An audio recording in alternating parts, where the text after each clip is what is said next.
Baik, terima kasih Bapak Sekretaris. Selamat malam, salam.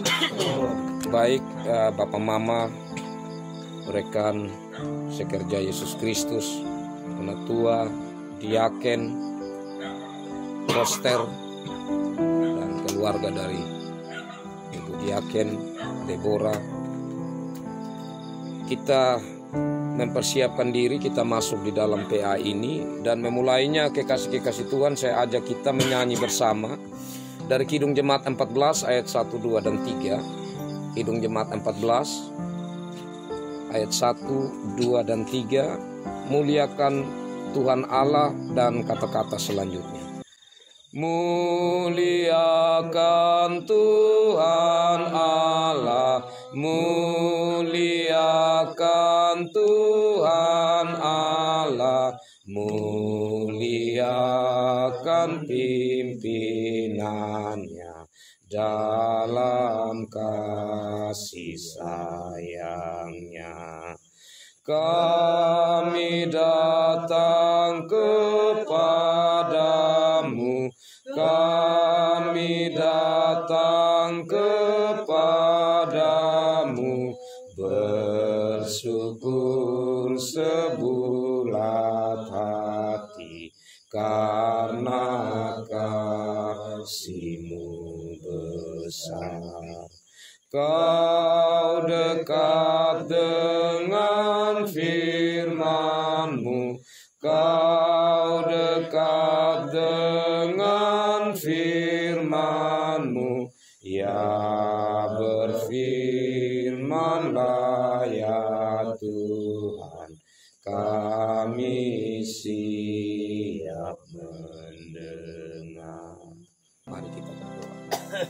Kami datang ke hadapan hadirat-Mu ya Tuhan, kami sungguh bersyukur karena kesempatan indah kembali Tuhan berikan bagi kami sebagai rekan-rekan sekerja Yesus Kristus untuk ber-PA bersama di rumah tangga Ibu Diaken Deborah Kokadi.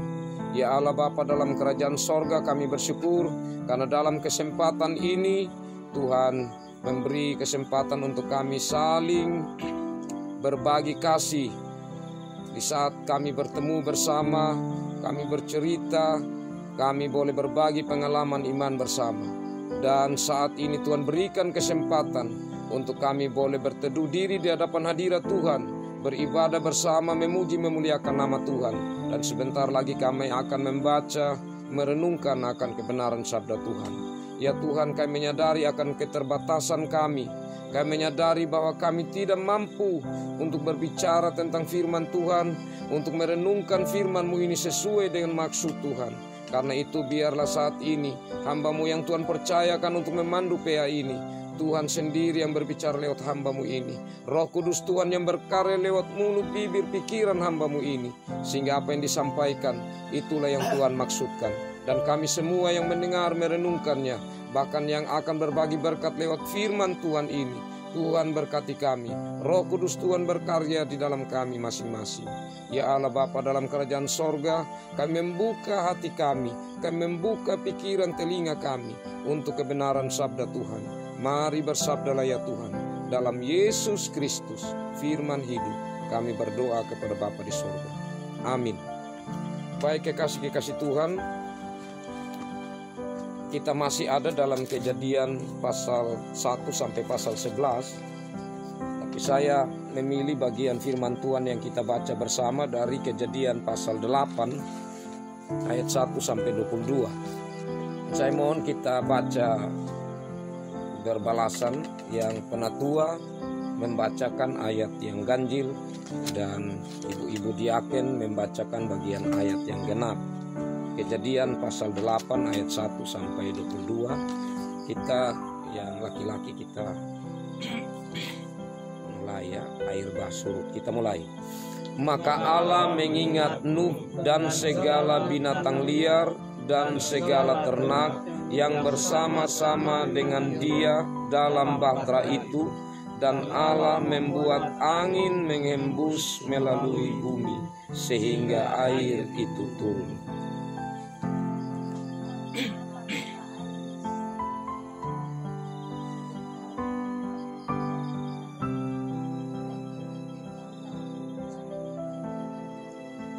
dan makin surutlah air itu dari muka bumi.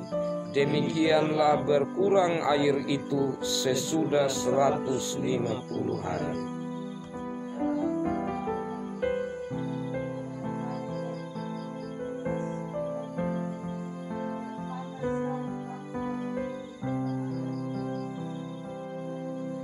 Sampai bulan yang ke-10 makin berkuranglah air itu.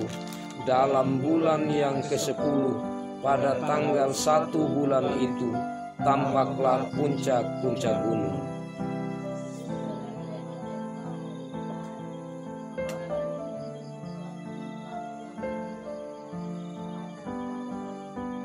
Lalu ia melepaskan seekor burung gagak, dan burung itu terbang pulang pergi sampai air itu menjadi kering dari atas bumi.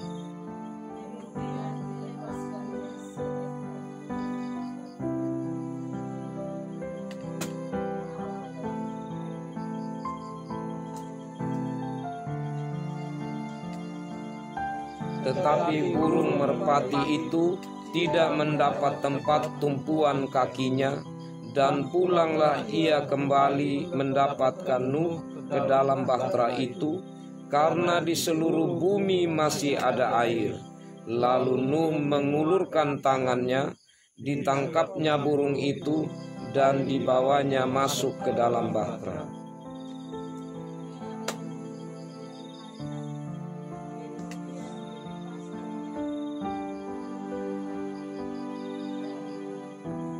Menjelang waktu senja, pulanglah burung merpati itu mendapatkan Nuh, dan pada paruhnya dibawanya sehelai daun zaitun yang segar. Dari situlah diketahui Nuh bahwa air itu telah berkurang dari atas bumi.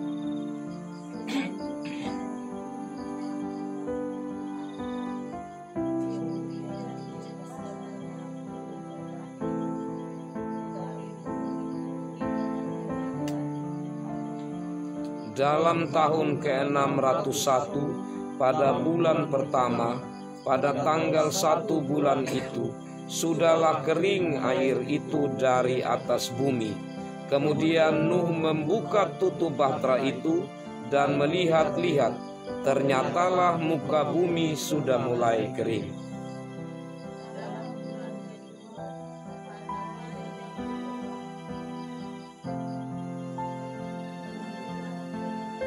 Lalu berfirmanlah Allah kepada Nuh,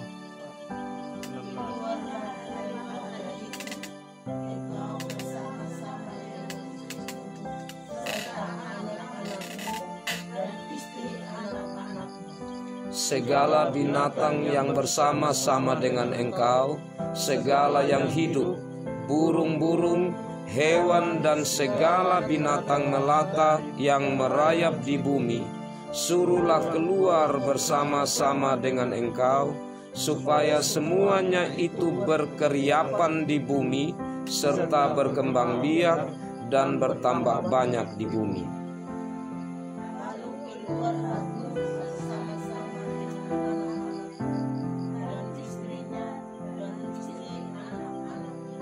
Segala binatang liar, segala binatang melata, dan segala burung, semuanya yang bergerak di bumi, masing-masing menurut jenisnya, keluarlah juga dari bahtera itu.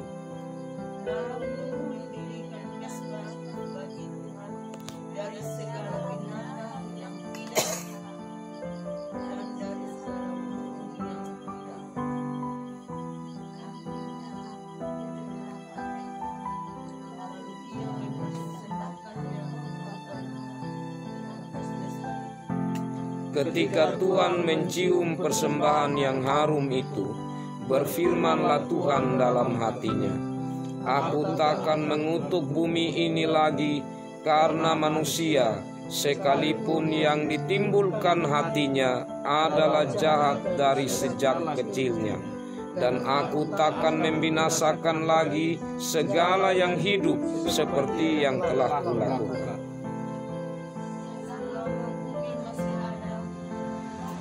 takkan berhenti-hentinya musim menabur dan menuai, dingin dan panas, kemarau dan hujan, siang dan malam. Demikian sabda Tuhan. Berbahagialah kita yang selalu rindu memelihara sabda Tuhan dalam hidup kita. Shalom. Oke, saya bagi dulu ini Bapak Mama. Ya, baik Bapak Mama, sambil kita buka Alkitab kita mulai dari Kejadian pasal 1 untuk kita bandingkan dengan yang ditulis di situ. Saya bacakan bagi kita ya.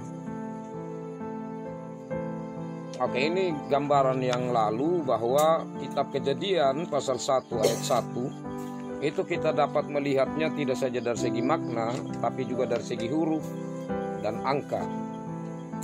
Kejadian 1 ayat 1 sebenarnya merupakan judul yang memulai segala sesuatu yang tertuang di dalam 5 kitab Musa, ya, bahkan dapat dikatakan sebagai judul untuk semua Alkitab ini. Tapi secara khususnya untuk 5 kitab Musa atau yang sering dikatakan Pentateuch atau juga Taurat. Nah, selanjutnya Kejadian pasal 1 ayat 2 menggambarkan keadaan yang belum berfungsi ya. Jadi kalau kita perhatikan ayat 2 di situ, bumi belum berbentuk dan kosong, gelap gulita menutupi samudera raya, dan roh Allah melayang-layang di atas permukaan air. Jadi roh Allah melayang-layang di atas permukaan air menunjukkan bahwa Allah berkuasa atas segala sesuatu. Nah, jadi di ayat 2 ini mau menunjukkan sebenarnya bahwa keadaan waktu itu masih belum berbentuk, belum tertata, dan masih statis begitu. Artinya belum bergerak apa-apa di situ. Belum berfungsi ya. Kemudian Allah mulai memberi fungsi. Kejadian pasal 1 ayat 3 sampai 31. Ya, Allah membuat segala sesuatu menjadi berfungsi. Dan di situ menunjukkan, kalau kita perhatikan di penciptaannya, Kejadian pasal 1 ayat 3 sampai 31 itu sebenarnya mau menunjukkan bahwa siapa Allah yang adalah pencipta itu.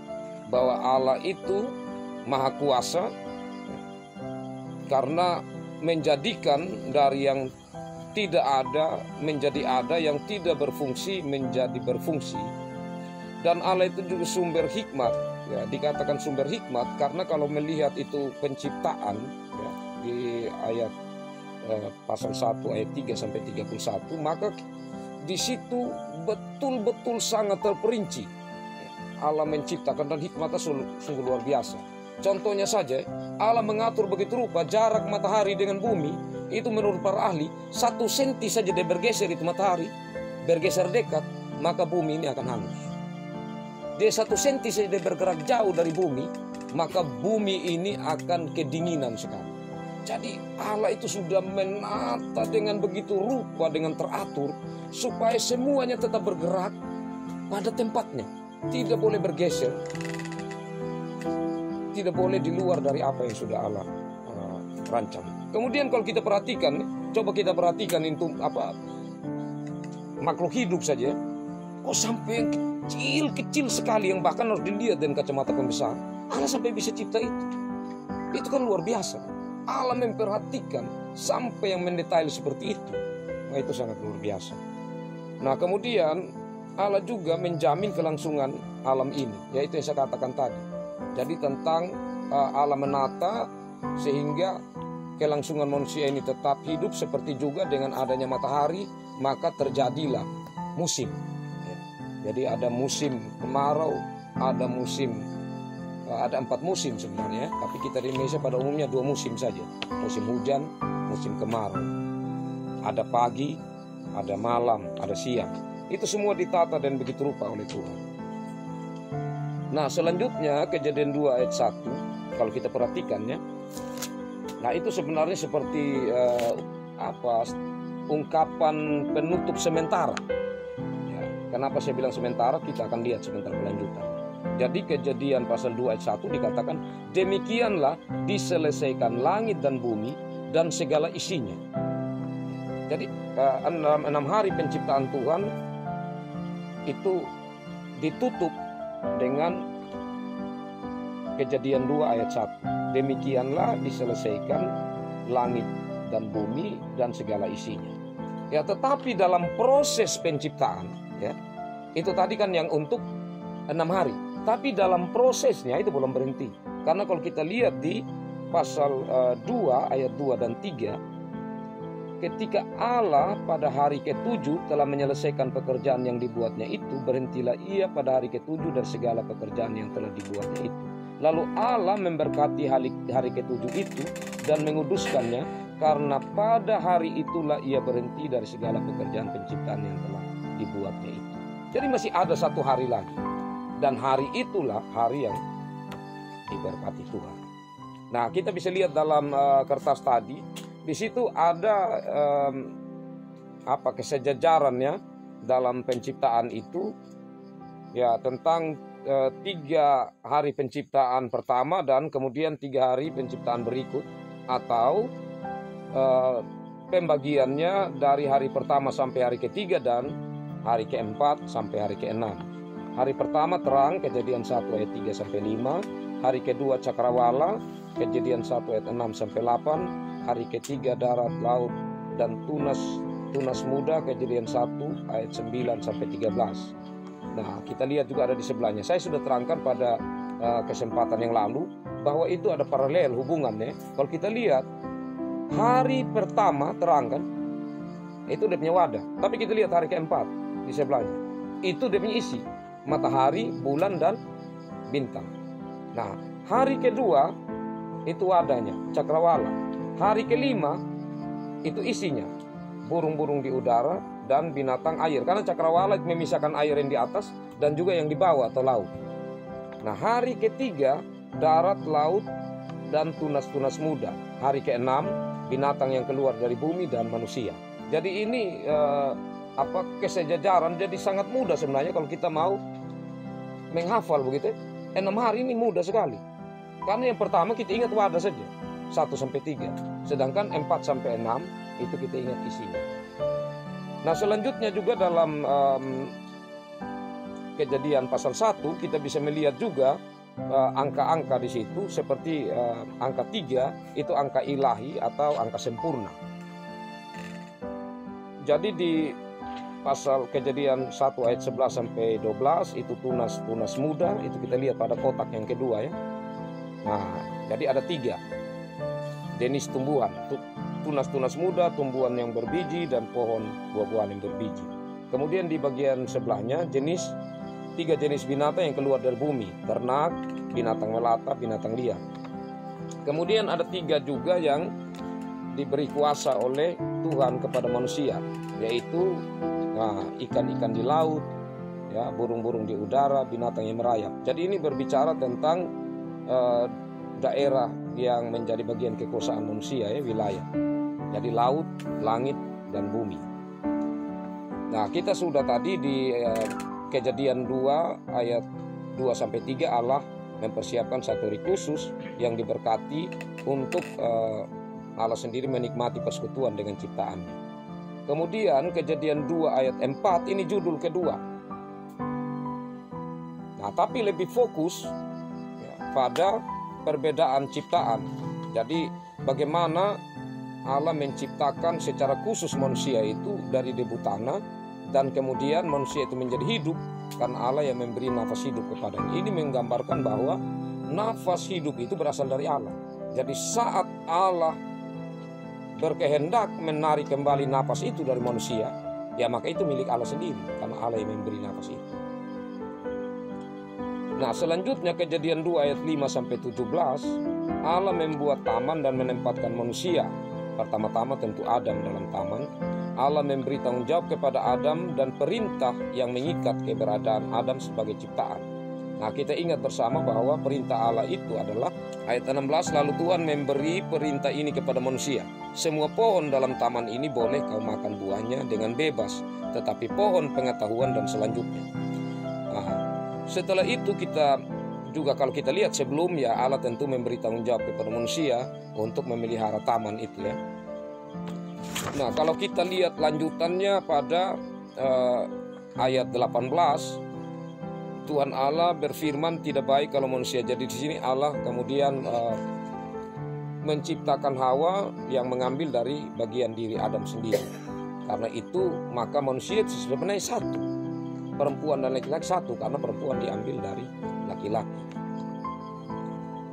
Nah, selanjutnya kita melihat Kejadian 3 ayat 1 sampai 6. Adam dan Hawa jatuh dalam dosa karena ketidaktaatan mereka. Kejadian 3 ayat 7 sampai 13 akibat dosa. Ya, kita ingat yang saya sampaikan yang lalu, yang pertama dilakukan manusia itu karena jatuh dalam dosa, mereka merusak taman, yaitu mengambil daun pohon ara ya, dan menutupi badan mereka. Dan kemudian juga manusia itu menjadi malu ya, karena melihat satu dan yang lain mereka telanjang. Kemudian menjadi takut, karena itu mereka bersembunyi, dan mereka mulai saling menuduh. Dan tuduhan yang pertama yang disampaikan oleh Adam itu, Adam menyalahkan Tuhan karena perempuan yang kau tempatkan di sisi. Jadi luar biasa ya. Bahkan Adam sendiri sudah langsung menyalahkan Tuhan, itu akibat dosa. Kemudian Kejadian 3 ayat 14 sampai 24 itu ada kutukan, hukuman. Jadi kutukan itu kita ingat yang lalu ya. Kalau kita balik di sebelah, coba balik di sebelah, itu kutukan ya. Jadi kalau pertama ada 3 berkat ya. Berkat kepada binatang, Kejadian 1 ayat 22. Berkat kepada manusia, Kejadian 1 ayat 28. Berkat pada hari ke-7, Kejadian 2 ayat 3. Tapi kutuk kita lihat pertama yang dilakukan itu Kejadian 3 ayat 14 kepada ular. Itu sejajar dengan yang pertama berkat kepada binatang, kutukan kepada ular. Kemudian kepada manusia berkat. Tapi kenapa kutuk itu kepada tanah? Jadi Allah tahan itu kutukan. Hanya Allah berikan hukuman. Hukumannya adalah manusia itu kalau perempuan akan susah saat melahirkan. Kalau laki-laki susah saat mencari nafkah ya. Nah, sedangkan kita ingat yang lalu saya sampaikan bahwa berkat pada hari ke-7, tetapi kenapa kutukan itu justru kepada manusia ya pada saat Kain membunuh Habel. Kenapa? Karena siapa yang masih ingat kenapa? Karena dilakukan itu pada saat ibadah. Jadi Tuhan memberkati hari ke-7, tetapi kenapa Tuhan mengutuk manusia Kain pada waktu itu? Tuhan tidak tahan lagi. Karena Kain membunuh adiknya pada saat ibadah. Jangan lupa itu Bapak, itu penting sekali. Oke, kita lanjut kembali ke sebelah. Kita lanjut sedikit. Kejadian 3 14 sampai 24 ada kutukan, hukuman, tapi juga ada perjanjian. Ya, Kejadian 3 ayat 15 ya. Aku akan mengadakan permusuhan antara engkau dan perempuan ini, antara keturunanmu dan keturunannya akan meremukkan. Itu ada berisi perjanjian di situ. Nah, kemudian juga berada di luar hadirat Tuhan. Jadi kalau kita lihat di bagian akhir Kejadian pasal 3, maka di situ ayat 23 ya, lalu Tuhan Allah mengusir dia dari Taman Eden supaya ia mengusahakan tanah dari mana ia diambil. Jadi keluar dari. Jadi sebenarnya usirnya itu tidak berhak lagi ada di hadirat Tuhan, atau tidak berhak lagi ada di dalam persekutuan yang intim dengan Tuhan. Nah, selanjutnya Kejadian 4 ayat 1 sampai 2, Adam dan Hawa memiliki anak. Dan di situ mulai jelas adanya pembagian pekerjaan. Kita ingat ya bahwa Kain adalah seorang petani, sedangkan Habel adalah seorang peternak. Kejadian 4 ayat 3 sampai 10. Ini ibadah yang sejati ya melawan ibadah yang palsu. Jadi berhubungan dengan iman dan perbuatan. Ya, jadi saya kasih sampai yang lalu bahwa kenapa persembahan itu tidak diterima. Sebenarnya itu kalau kita perhatikan dikatakan Kain dan persembahannya, Habel dan persembahannya. Kain dan persembahan tidak diterima berarti orangnya dan persembahannya. Kenapa? Karena memang Kain dari hatinya saja sudah tidak sungguh-sungguh beribadah kepada Tuhan. Nah, maksudnya di sini kalau kita tarik sedikit di dalam penafsiran bahwa kalau kita memberi persembahan tapi kita sendiri itu tidak beribadah secara atau imannya kita dalam memberi itu tidak sungguh-sungguh, persembahan kita seberapa banyak pun ditolak. Jadi di sini harusnya iman yang sungguh kepada Tuhan mendorong kita untuk memberi persembahan yang sungguh kepada Tuhan. Dan bentuk persembahan yang sungguh kepada Tuhan yang ditunjukkan, kita ingat yang lalu saya katakan itu yang diberikan oleh Habel itu adalah lemak. Jadi lemak dari daging itu yang berbuah harum, itu yang menyenangkan hati Tuhan. Kemudian kita lanjut berhubungan dengan iman. Korupsi dosa ya semakin menanjak. Yang kita melihat bahwa dosa yang terjadi dari Adam dan Hawa itu dia menanjak sampai kepada terjadinya pembunuhan. Dan seperti yang saya sampaikan yang lalu, bahwa ini bukan tentunya satu hal yang baru sama sekali terjadi.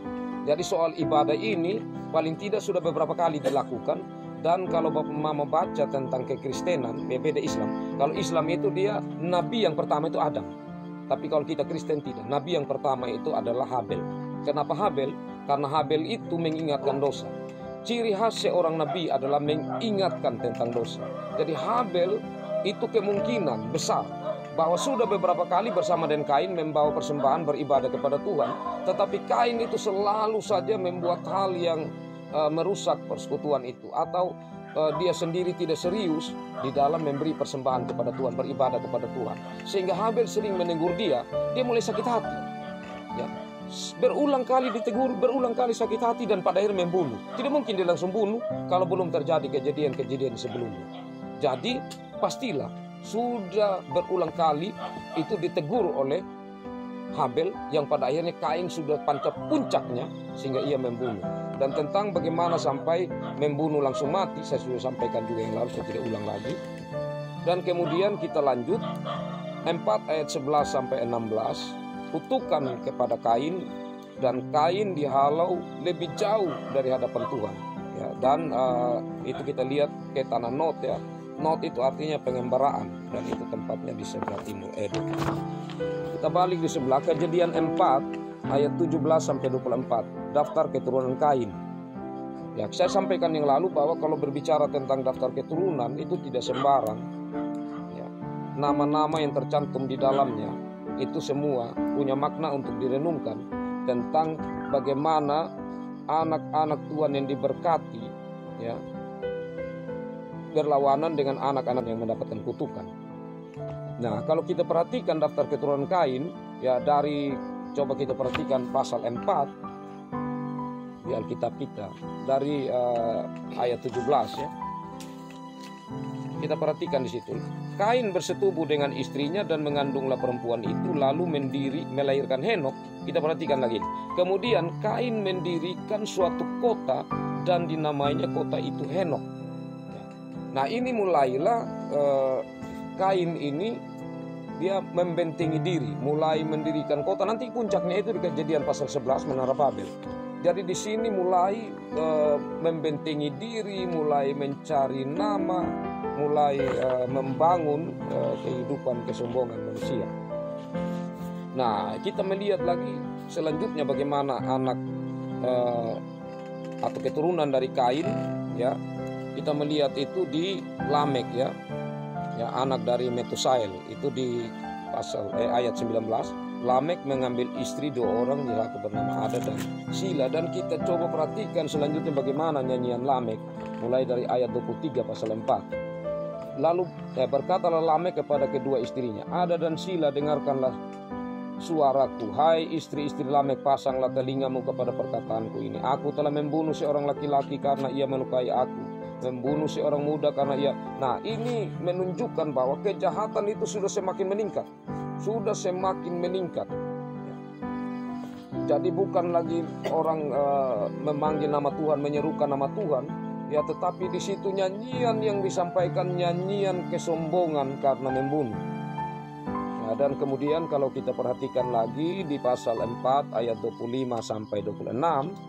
Nah, ini hadirnya Set sebagai pengganti Habel. Ini menunjukkan bahwa di saat orang mulai ya, keturunan dari Kain yang terkutuk ini mulai dengan kesombongannya, mulai anak-anak si jahat yang dipakai oleh iblis ini mulai berkembang, maka Allah mulai menghadirkan lagi anak-anak Tuhan yang ia berkati. Jadi pasal 4 ayat 25-26 hadirnya Set sebagai pengganti Habel dengan fokus pada anak yang bernama Enos. Enos mewakili manusia yang waktu itu mulai memanggil nama Tuhan. Ini kontras dengan keturunan Kain yang mencari nama sendiri tadi. Jadi mulai di situ keturunan dari anak Tuhan yang diberkati ini, dari Set ini, keturunannya mulai di Enos itu memanggil nama Tuhan. Nah, itu salah satu tema ibadah yang saya katakan yang lalu ya.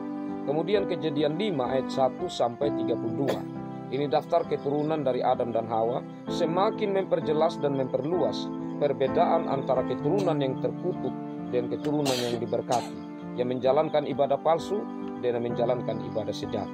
Yaitu selalu kita akan bertemu dalam perjalanan Alkitab. Kemudian Kejadian 6 ayat 1-8. Keadaan manusia yang semakin rusak akibat dosa. Allah berencana memperbaiki ya keadaan yang rusak ini dengan mendatangkan air bah. Nah, Kejadian 6 ayat 9-12 ini perbedaan yang bertolak belakang antara cara hidup Nuh dengan manusia sesamanya. Dan ayat Kejadian 6 ayat 12-22, Nuh membuktikan ketaatannya kepada Tuhan. Jadi kalau kita ingat di Kejadian pasal 1 tadi, pasal 3, ya manusia jatuh dalam dosa karena ketidaktaatan. Yang Allah tuntut dari manusia itu adalah ketaatannya. Dan di sini kita melihat bahwa Nuh sungguh membuktikan ketaatannya, sehingga pada dia dan keluarganya itulah yang selamat dari peristiwa air bah. Kejadian 7 ayat 1-24, Allah seperti lebih sayang binatang daripada manusia. Perhatikan juga angka-angka yang ada dalam bagian ini. Jadi kalau kita perhatikan sebelum Kejadian 8 bacaan kita tadi, di situ Allah kan menyuruh Nuh ya membuat bahtera, dan kemudian ada pasangan-pasangan hewan yang nanti harus masuk ke bahtera. Nah, kalau kita perhatikan berapa orang sebenarnya yang keluarga Nuh yang diselamatkan, itu hanya 8 orang. 8 orang saja. Tetapi hewan-hewan itu berapa banyak? Ini seperti sesuatu pukulan bagi manusia. Karena apa? Hewan kok bisa lebih banyak dari manusia yang diselamatkan? Kenapa begitu? Ya karena manusia itu sudah rusak sekali keadaan mereka. Sedangkan mereka dicipta itu lebih mulia dari hewan. Nah, disinilah sebenarnya kalau kita renungkan ya, bahwa kita manusia diciptakan sangat berbeda dari binatang. Kenapa manusia itu diberikan akal, diberikan gambaran dan rupa Allah, sifat-sifat Allah, hakikat Allah itu diberikan juga kepada manusia. Karena manusia itu memiliki nilai yang lebih tinggi dari ciptaannya yang lain. Kalau begitu, maka seandainya manusia tidak taat kepada Allah, manusia sudah mulai keluar dari sifat-sifat Allah, itu tidak salah dengan binatang. Mau dikatakan seperti itu. Ya cukup keras sebenarnya. Tetapi kalau kita renungkan memang kenyataan seperti itu. Kenapa? Karena manusia itu hanya 8 orang saja keluarga Nuh yang diselamatkan. Tetapi hewan begitu banyak kok juga diselamatkan. Manusia yang begitu banyak harus habis. Nah, selanjutnya dikasih Tuhan di Kejadian 6 ya, Kejadian 7 sudah ayat 8 ya, ayat 1-22. Nuh memulai hidup baru dengan beribadah kepada Tuhan. Kata mesbah secara nyata mulai muncul di sini. Jadi kalau kita perhatikan tema tentang mesbah ini, itu sebenarnya gambarannya secara tidak nyata itu sudah muncul sejak Kain dan Habel ini mempersembahkan korban. Karena pasti mereka itu mendirikan mesbah, hanya tidak muncul di situ kata mesbah. Ya, jadi ibadah kepada Allah ya, itu dampingannya pasti mesbah. Dan itu kita akan lihat terus dalam Alkitab Perjanjian Lama, pasti itu ada. Nah, dikasih Tuhan secara nyata kata mesbah ini mulai muncul itu saat Nuh turun dari bahtera. Apa yang dilakukan pertama? Yang dilakukan pertama adalah beribadah kepada Tuhan. Dan di situ ada mesbah. Kemudian Kejadian pasal 9 ayat 1-17, Allah membangun perjanjian dengan manusia. Allah kembali menyampaikan pemberian kekuasaan kepada manusia. Jadi daging sudah mulai bisa dimakan. Nah, di sini baru kita temukan. Kalau yang lalu kita lihat dalam Kejadian saat Allah menciptakan manusia, kemudian Allah memberkati manusia, Allah menyatakan makanan yang manusia makan itu tumbuh-tumbuhan ya, vegetarian. Jadi manusia itu makan tumbuhan. Ada tumbuhan yang tunas muda, ada tumbuhan yang berbiji dan yang buahnya berbiji. Nah, sedangkan di sini ya itu sudah mulai manusia itu diberi kesempatan untuk makan daging binatang, tetapi darahnya tidak boleh. Kenapa darahnya tidak boleh? Karena darah itu yang buat manusia itu, binatang itu hidup. Ini juga kita lihat di Kejadian 9 ayat 1 sampai 17 itu tentang darah manusia. Jadi Allah akan menuntut manusia siapa yang akan membunuh sesamanya. Kejadian 9 ayat 18 sampai 29, Nuh pilih pekerjaan sebagai petani. Kejatuhan Nuh dengan paralelnya pada kejatuhan Adam dan Hawa, tindakan Sem, Ham, dan Yafet, kutukan ya. Jadi kalau kita melihat, ini saya sudah sampai di bagian akhir ya, dari khusus di tentang kisah Nuh ini. Nanti selanjutnya tentang keturunan. Nah, tentang ini kalau kita melihat ada paralel yang sangat indah. Jadi kalau mau membaca seluruh kitab sebenarnya, itu kita bisa membaca juga bagian-bagian yang kalau kita urutkan, ya para penulis itu selalu secara sistematis dan terhubung satu dengan yang lain. Dan kalau kita baca tentang Taurat, ya, tentang 5 kitab Musa, itu memang pintar sekali, atau orang bilang brilian dia punya cara buat ini susunan. Dan itu memang hanya Tuhan yang karyakan sehingga bisa terjadi seperti itu. Kalau kita mau lihat ya kekasih-kekasih Tuhan, tentang Adam ya. Nah, Adam itu jatuh ke dalam dosa karena apa? Karena makan buah. Nuh itu dia sampai akhirnya telanjang karena buah juga. Ya, itu paralel. Nah, waktu penciptaan, saya balik kembali dulu ke belakang ya, sebelumnya. Waktu penciptaan, ya kan Bapak, itu air menutupi Samudra Raya. Kemudian nanti kalau kita baca baik-baik, itu pada saat Allah memisahkan air dan air baru muncul daratan. Jadi air seperti bumi ada di bawah. Saat dipisahkan dia muncul. Tapi sekarang dalam kejadian Nuh apa yang terjadi? Air yang tutup kembali, bumi, itu paralel, tapi kontras. Jadi air yang di bumi yang terselubung sekarang ditutup kembali.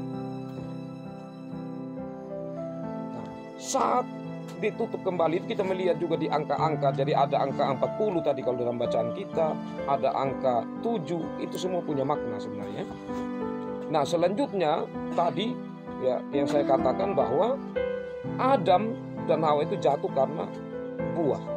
Begitupun Nuh jatuh karena buah. Adam dan Hawa sadar mereka telanjang, tetapi Nuh dia tidak sadar. Karena apa? Karena mabuk. Dia tidak sadar. Kemudian kalau kita lihat lagi, waktu Adam dan Hawa sadar mereka telanjang dan mereka pakai pakaian, tapi Allah membuat mereka pakaian dan kemudian memakaikan mereka pakaian. Tetapi di sini kalau kita perhatikan di Nuh, bahwa Nuh itu telanjang, terus siapa yang tutupi? Anaknya yaitu Sem dan Yafet. Ya, sedangkan Ham justru dia seperti mengolok ya, melihat keadaan ayah. Bahkan para penafsir ada yang sampai mencari tahu ya, dan itu hampir mungkin. Hampir mungkinnya begini. Ham tidak saja melihat ayahnya telanjang, tetapi waktu Nuh mabuk itu, sementara Nuh itu berhubungan dengan istrinya. Dan Ham saat dia melihat ayahnya mabuk itu, dia kemudian mengambil kesempatan berhubungan dengan mamanya. Karena kalau sekedar saja Nuh ini telanjang, kutukan yang begitu hebat disampaikan kepada Nuh itu hal yang sulit. Tetapi ada sesuatu hal yang sangat besar, dan para penafsir mencoba mencari tahu dengan mencari-cari bahan-bahan atau tulisan-tulisan kuno, dan mereka temukan bahwa ada kemungkinan besar itu. Sampai akhirnya kutukan itu sangat luar biasa diterima oleh Ham. Coba kita perhatikan di kutukan untuk Ham. Terkutuklah Kanaan, ia menjadi hamba bagi Sem dan Yafet. Bayangkan, dia menjadi hamba untuk kedua saudaranya. Itu di kotak ya. Sem, terpujilah Allah Sem, Kanaan menjadi hamba baginya. Nah, sekarang kalau kita lihat berkat untuk Sem ya. Jadi Sem ini diberkati menjadi tuan untuk Ham. Ham itu menjadi hambanya. Nah, Kemudian Yafet, kalau kita perhatikan, Allah memperluas tempat kediaman Yafet. Ia tinggal dalam kemah-kemah Sem. Berarti Yafet juga masih di bawah dari Sem, ya kan? Meskipun dia juga diberkati, tetapi posisi masih di bawah dari Sem. Tetapi Yafet masih di atas dari Ham, karena Kanaan menjadi hambanya. Nah, siapa itu Sem? Keturunannya Bapak. Keturunan Sem itu Israel. Karena itu bangsa Israel disebut sebagai bangsa Semit. Itu karena dari nama Sem sebagai leluhur mereka. Nah, sedangkan Ham, ya itu Kanaan, Mesir, Babel, Asyur, yang selalu berperang dengan Israel ke depan. Nah, selanjutnya kita melihat di Kejadian pasal 10 ayat 1 sampai 32, daftar keturunan Sem, Ham dan Yafet yang menggambarkan tentang bagaimana kehidupan keturunan mereka kelak seturut dengan kutuk dan berkat yang diucapkan oleh Nuh. Kejadian 11 ayat 1 sampai 9, bagaimana rusaknya moral manusia yang semakin membelakangi Tuhan, menunjukkan bahayanya manusia bila memuliakan diri sendiri. Kejadian 11 ayat 10 sampai 26 fokus pada munculnya ya lagi keturunan yang diberkati. Setelah kejahatan dipaparkan, daftar keturunan Sem ini mengerucut pada Abram. Kejadian 11 ayat 27 sampai 32, daftar keturunan Terah secara khusus fokus pada akan dipanggilnya Abram. Itu kita bisa lihat dalam kotak daftar keturunan ya. Sampai pada akhirnya di kotak yang terakhir itu, kotak yang terakhir Abram, istrinya Sarai, ya kemudian Ishak, sedangkan Lot itu ya ponaan. Nah, Bapak Mama kekasih Tuhan, kalau kita perhatikan ya dari yang saya buat ini hanya satu lembar bolak-balik, tetapi ini sudah Kejadian pasal 1 sampai pasal 11. Jadi ini pokok-pokok penting yang kalau Bapak Mama pelajari dengan baik secara perlahan-lahan, membaca ini dan kemudian membaca dari Alkitab, Bapak Mama akan semakin melihat dia punya urutan, semakin melihat urutan. Yang saya maksudkan, kalau kita kembali dari Kejadian, ini seperti sesuatu yang tersembunyi dan kemudian bergerak maju semakin jelas, semakin jelas, semakin jelas. Nah, semakin jelasnya gitu diparalelkan. Yang saya katakan bahwa seperti kejatuhan Nuh itu mengingatkan tentang kejatuhan Adam dan Hawa. Nah, kalau kita lanjut nanti sedikit saja saya sampaikan tentang Musa, dia akan begitu juga nanti sampai kepada Musa. Jadi sampai kepada Musa, kalau kita ingat bagaimana bangsa Israel kan yang lolos keluar dari lautan waktu dikejar oleh Firaun dan tentaranya. Nah, itu kan supaya seperti sudah tertutup kan? Itu air. Kita ingat itu air ya, yang tadi dari kitab Kejadian pasal 1 sampai kepada peristiwa Nuh. Nah, waktu mereka keluar, kalau Bapak Mama baca baik-baik di kitab Keluaran, itu sebenarnya banyak sekali hewan juga yang diiring dari Mesir dan keluar dari air laut itu yang lolos. Nah, sedangkan gambaran yang jahat itu, yaitu Firaun dan tentaranya, itu habis dari air. Jadi sebenarnya dia akan seperti mengulang. Nah, itu secara penulisan yang luar biasa ya dari Alkitab ini. Yang kalau kita baca, jadi sebenarnya pasal 1 sampai 11 dari kitab Kejadian sangat menentukan kalau kita mengerti Bapak. Kalau kita mengerti dengan baik, kita akan lebih mudah nanti kalau baca terus. Kita akan lebih mudah, oh begini ya. Oh, dia semakin terang. Sampai kepada Yesus Kristus, kita akan semakin jelas. Contohnya, kenapa saat iblis mencoba Yesus Kristus, dia mulai dengan buah atau makanan kan? Kalau engkau anak Allah, jadikan batu ini menjadi roti. Itu semua. Kalau kita ingat khotbah yang lalu saya sampaikan, kenapa waktu Tuhan Yesus suruh para murid untuk pergi melayani, kamu jangan bawa roti. Jadi itu semua dia akan punya. Terus kenapa Yesus saat mengatakan waktu perjamuan terakhir dari murid-murid, Tuhan Yesus bilang, inilah tubuhku, inilah darahku, ini perjanjian baru. Jadi apa Yesus menggenapi. Jadi nanti kita akan temukan perjanjian. Nah, yang menariknya juga di Nuh ini setelah yang pertama tadi ada perjanjian kan, kelak keturunanmu akan meremukkan tumitnya begitu kepada ular, dan kepada keturunan Hawa akan meremukkan kepalanya ular. Nah, kita akan lihat lagi perjanjian waktu Allah berikan perjanjian dengan Nuh bahwa saya tidak akan hukum lagi bumi ini dan air bah. Nah, itu tandanya ada pelangi. Jadi selalu ada perjanjian. Tetapi juga ada satu pokok penting, tema penting yang ada di dalam pasal 1 sampai pasal 11, yaitu ada penghakiman Allah. Di saat Allah mengeluarkan dari hadiratnya, yaitu Adam dan Hawa diusir. Ya, seperti juga dalam peristiwa Nuh, Allah menghakimi manusia dan air bah, Nuh dan keluarganya selamat. Tetapi juga ada sekaligus di situ berita pembebasan terselip di situ. Seperti Allah memakaikan Adam dan Hawa dengan pakaian, ya, berita pembebasan yang Allah berikan kepada Nuh, ya, di mana ya tentu kalau luput dari peristiwa itu sebenarnya kan pembebasan toh, keselamatan karena luput dari air bah dan keluarganya. Jadi sepintas itu Bapak Mama, saya cepat ini kalau Bapak Mama merasa kesulitan, saya pikir sedikit adalah yang ditangkap. Saya berupaya karena kalau saya mau perlahan ini cukup panjang sekali.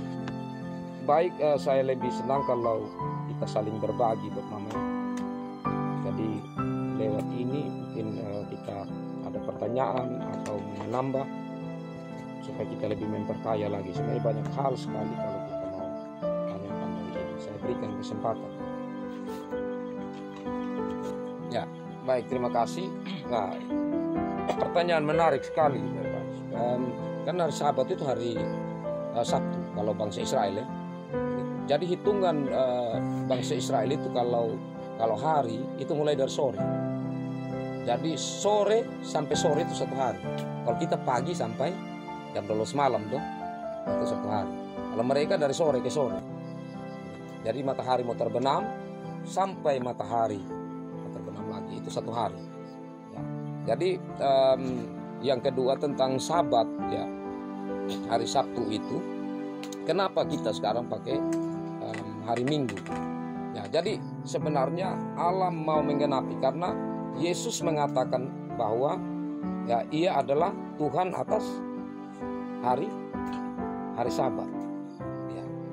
Jadi hari Sabat itu sebenarnya adalah perjanjian Allah yang diberikan Allah kepada Musa. Jadi Sabat itu adalah tanda yang Allah berikan, tanda perjanjian kepada Musa. Jadi sebenarnya tanda perjanjian yang Allah berikan kepada Musa pertama-tama bukan sunat, tetapi sebenarnya Sabat. Ya, tentang Sabat. Nah, Yesus Kristus menggenapi itu. Ya. Karena Yesus Kristus sendiri Tuhan atas hari Sabat dan Ia bangkit pada hari Minggu. Jadi kita berpedoman pada kebangkitan Yesus pada hari Minggu. Yesus yang sudah menggenapi tentang Sabat itu, dan Dia adalah Tuhan di atas hari Sabat, sehingga kita merayakan hari kebangkitan. Jadi kita menggunakan Sabat itu hari Minggu. Jadi saya pikir itu dari saya paham. Ada lagi dari Bapak ini? Baiklah. Di sini dari kehidupan Adam dan Hawa. Ya.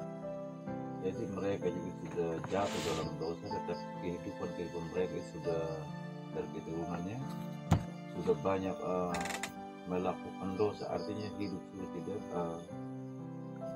bagaimana hidup terhadap Tuhan, sudah banyak hal yang mereka lakukan, sehingga Allah mau merestorasi dunia keadaan dia hukum dan air bah. Berarti Adam dan Hawa sebenarnya mati di air bah.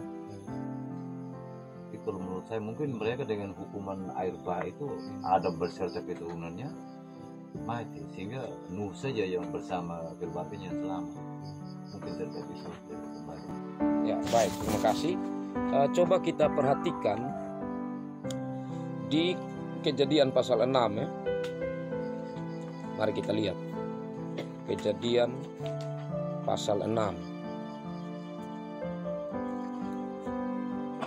Saya baca ya. Ketika manusia itu mulai bertambah banyak jumlahnya di muka bumi, dan bagi mereka lahir anak-anak perempuan, maka anak-anak Allah melihat bahwa anak-anak perempuan manusia itu cantik-cantik, lalu mereka mengambil istri dari antara perempuan-perempuan itu siapa saja yang disukai mereka. Nah, jadi begini.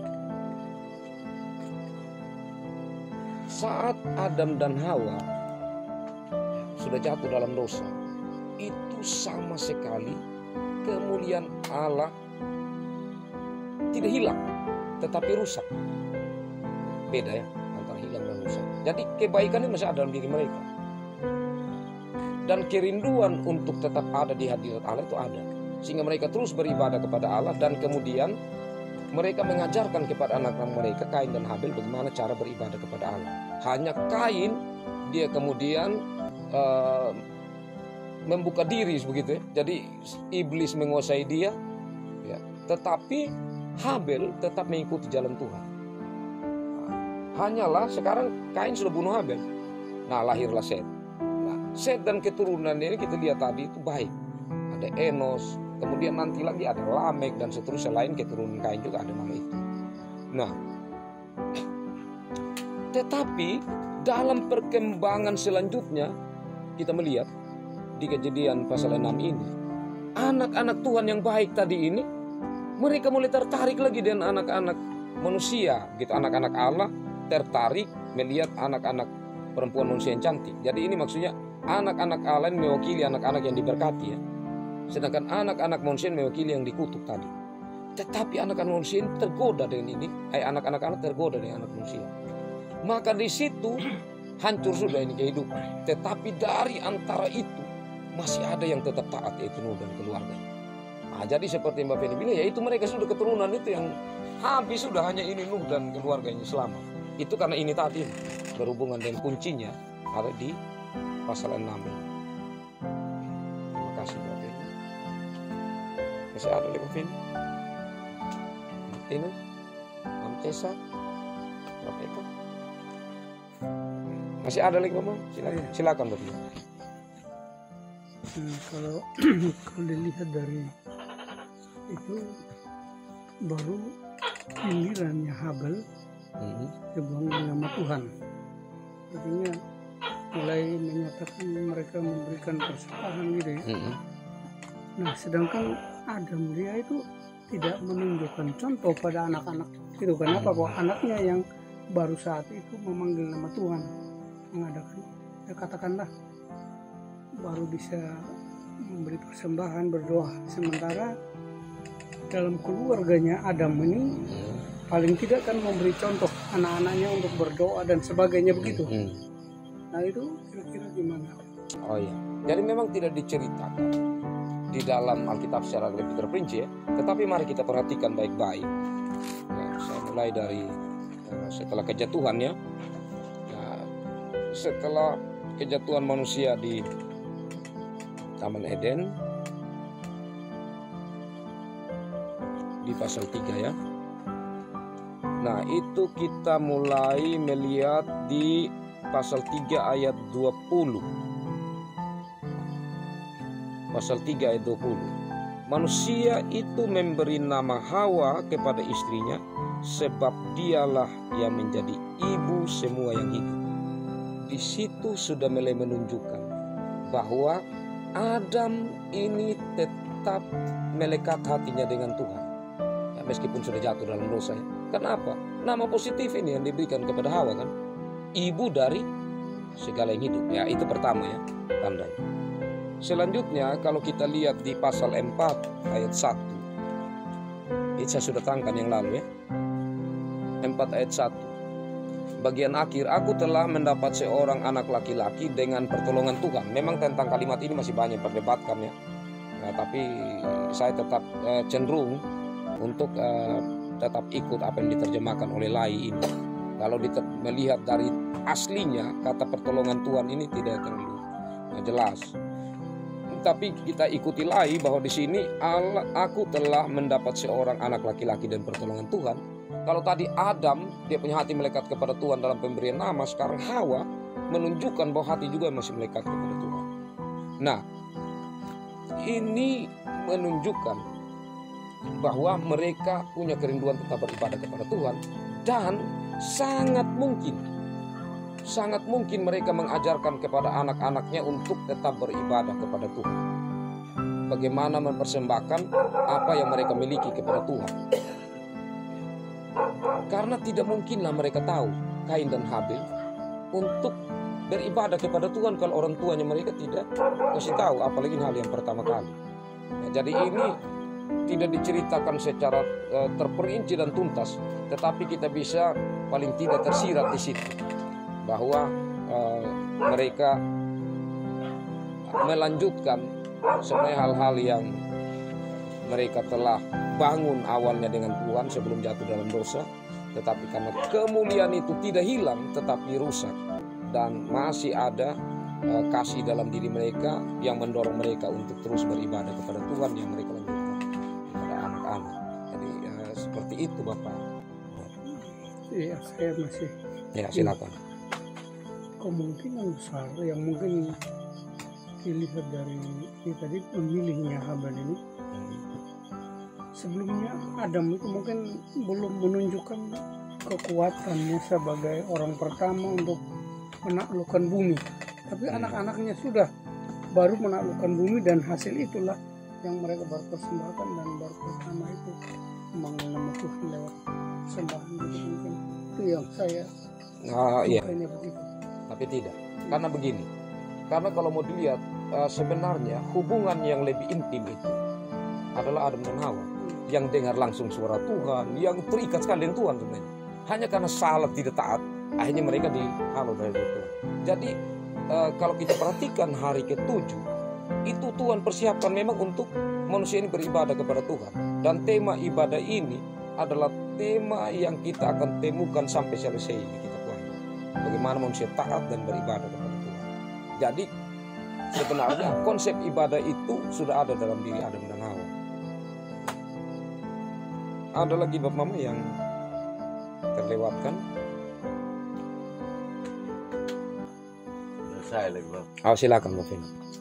Itu tadi godal ini kan dari ular, jadi meremukan tumitmu itu. Jadi pantasan kalau kita ular gigit sama kita, itu ular kita kasih apa dia punya kepala. Jadi kalau kita yang kadang digigit ular juga, dia meremukkan tumitmu dan meremukkan kepalanya. Jadi mungkin karena firman itu, jadi kadang kalau ular ini gigit sama kita, dia punya kepala itu kita hantam gitu. Dia seperti itu. Menurut saya mungkin seperti itu Bang. Oke. Meremukkan tumit. Ya. Baik, itu tafsiran harfiah. Itu memang dia punya makna teologi sebenarnya. Yang saya katakan tadi, dari yang tersembunyi, ya, nanti dia menjadi terang itu dalam Kristus. Dari saat Yesus disalib, saat kakinya dipaku, itu sudah sebenarnya ular meremukkan tumit dari keturunan perempuan. Tetapi saat Yesus mengatakan sudah selesai, ya, saat Tuhan nyatakan Yesus sudah selesai, itu sudah Yesus meremukkan kepala ular. Dan hanya tinggal tunggu 3 hari kemudian Yesus bangkit dan maut sudah tidak berkuasa lagi. Jadi saya pikir di situ dia lebih kepada satu perjanjian yang kenapa? Karena berhubungan juga dengan kata kuncinya Hawa. Tuhan tidak bilang perjanjian itu keturunan engkau Adam dan Hawa, tidak. Hanya keturunan Hawa. Nah, keturunan Hawa siapa? Hanya Yesus saja tanpa ayat. Maksudnya tanpa hubungan kan? Hanya keturunan Hawa itu hanya Yesus saja yang lahir secara Roh Kudus. Jadi dia punya kata kuncinya ada di situ. Baik, terima kasih Bapak ini. Ada lagi Bapak Mama? Memang banyak sekali pertanyaan kalau kita melihat di situ. Tidak apa-apa juga meskipun pertanyaan yang ya sebenarnya tidak terlalu akan membuat kita punya iman itu dia bertumbuh atau tidak. Tetapi paling tidak tahu banyak hal sehingga kalau ditanya kita majelis atau tidak ditanya pun kita semakin memahami kitab dan iman kita bertumbuh lewat pengetahuan. Nah, masih ada Bapak Mama? Oke, kalau tidak ada saya mau sampaikan begini Pak. Kenapa kita perlu belajar secara serius begini? Iman itu penting, tetapi bagaimana iman dipertanggungjawabkan itu lewat pengetahuan. Karena itu Tuhan ciptakan kita manusia ini punya rasio, punya IQ, begitu, punya pemahaman yang lebih dari binatang. Binatang ini hanya sebatas naluri saja. Dia tidak bisa berpikir lebih tinggi lagi. Tetapi kenapa kita manusia ini? Supaya kita bertanggung jawab atas iman kita. Jadi iman kita ini pertama-tama bertanggung jawab kepada Tuhan yang kita percaya. Tetapi juga mempertanggungjawabkan kepada sesama untuk supaya mereka kita tarik datang kepada Tuhan. Bagaimana kita sendiri meragu-ragukan tentang pemahaman Alkitab ya, untuk kita menarik orang lain, sedangkan kita sendiri ragu. Memahami firman Tuhan ya, sedikit demi sedikit supaya kita bisa bertanggungjawabkan. Ini yang saya percaya. Saya sungguh-sungguh percaya karena Alkitab ini firman Tuhan dan bisa dipertanggungjawabkan. Ya saya pikir itu penting, sehingga saya harapkan Bapak Mama kita sama-sama tidak jemu-jemu. Ya, kita tidak jemu-jemu. Saya saja sudah sekolah 5 tahun, sekarang sudah lewat masa fikar, bahkan tahun ke-15 di Jemaat Umanda. Tapi saya terus belajar karena memang ini hal yang terus harus didalami, harus semakin didalami. Dan bersyukur Bapak Mama kita perlahan-lahan belajar. Karena itu kita bersyukur untuk setiap kesempatan indah yang Tuhan berikan untuk kita sama-sama ada belajar seperti ini. Jadi ini saja penutup yang saya sampaikan untuk sekiranya kita tetap semangat Bapak Mama untuk kelanjutan nanti di kitab kelanjutan dari pasal 12 dan selanjutnya.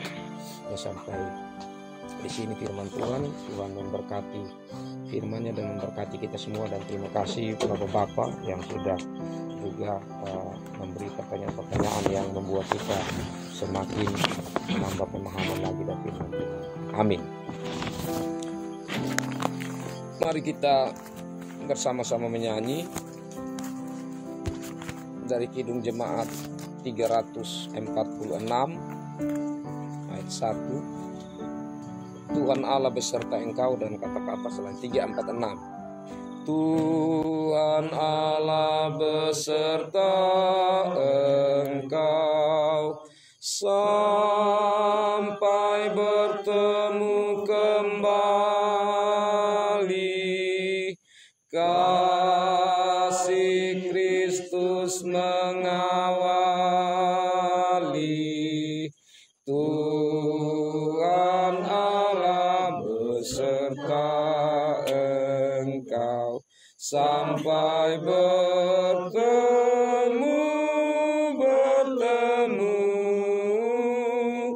sampai lagi kita bertemu, sampai bertemu,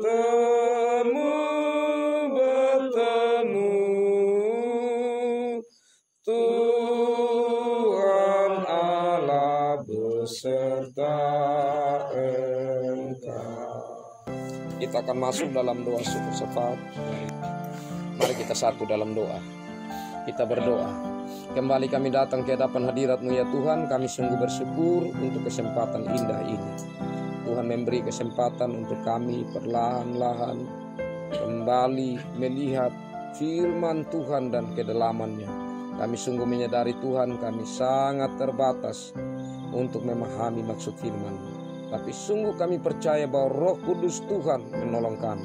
Karena Tuhan yang sudah memanggil kami, Tuhan yang sudah menetapkan kami untuk menjadi pengikut Kristus, bahkan untuk melayani Tuhan dalam jabatan majelis jemaat Koster di tengah-tengah jemaat Ukmada, khususnya di pusat Ukmada ini.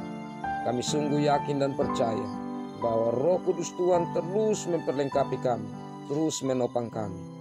Ya Allah Bapa dalam kerajaan sorga, dalam kesempatan ini kami bersama-sama mendoakan untuk rekan-rekan majelis yang tidak berkesempatan hadir.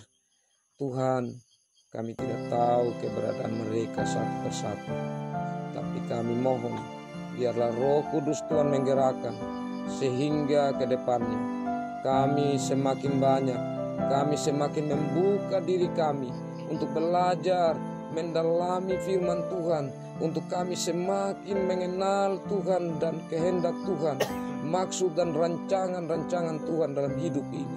Terlebih khususnya dalam tugas pelayanan yang Tuhan anugerahkan. Untuk jemaat Tuhan semakin bertumbuh lewat kami yang Tuhan pakai untuk memberitakan sabda. Ya Allah Bapa di sorga, dalam kesempatan ini kami yang hadir di sini, kami mendoakan keluarga ini. Tuhan, mari berkati Bapak Cesar sekeluarga. Berkati Bapak Cesar sebagai kepala keluarga, sebagai suami, sebagai ayah. Tuhan yang memberi hamba-Mu ini tanggung jawab dalam rumah tangga. Tuhan, mari perlengkapi terus hamba-Mu ini dengan hikmat, kekuatan, kebijaksanaan dari Tuhan. Dan terlebih khususnya juga hamba-Mu sering mengalami sakit. Tuhan, mari berkati hamba-Mu. Tuhan, mari dengar suara kami, terlebih khususnya Bapak Cesar yang terus memohon kepada Tuhan. Ya Allah Bapa dalam kerajaan sorga, berkati Bapak Cesar sebagai ibu rumah tangga. Berkati hamba-Mu di dalam menjalankan tanggung jawabnya dalam rumah tangga. Berkati hamba-Mu dalam tanggung jawab sebagai pelayan Tuhan di jemaat ini. Biarlah hikmat, kekuatan, kebijaksanaan dari Tuhan memperlengkapi terus hamba-Mu. Dan kami doakan untuk Cesar, Tuhan berkati dia, berkati masa mudanya, berkati masa depannya. Dan kami doakan juga untuk Delsi yang berada di Bali. Tuhan berkati hamba-Mu dalam dia bekerja di sana. Biarlah Roh Kudus Tuhan terus menuntunnya dan iman percayanya tetap teguh dan kuat di dalam Tuhan.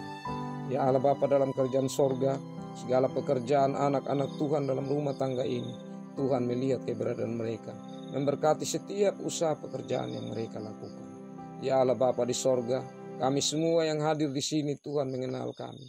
Tuhan melihat keberadaan kami masing-masing. Kami bawa semua keberadaan kami kepada Tuhan.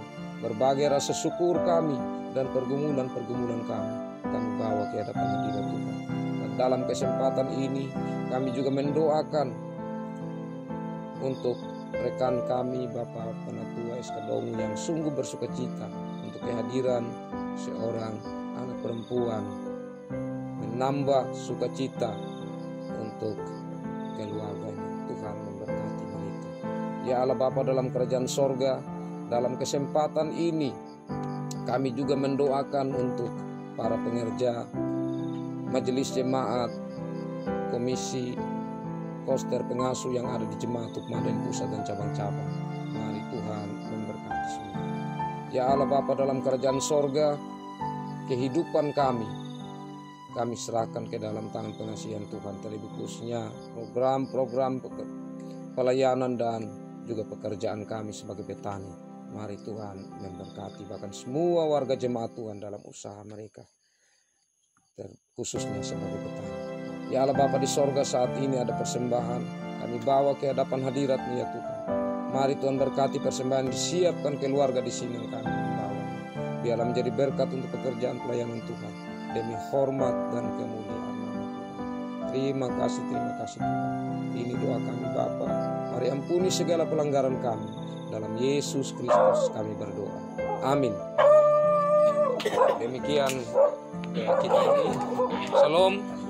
Saya kembali ke sekretaris.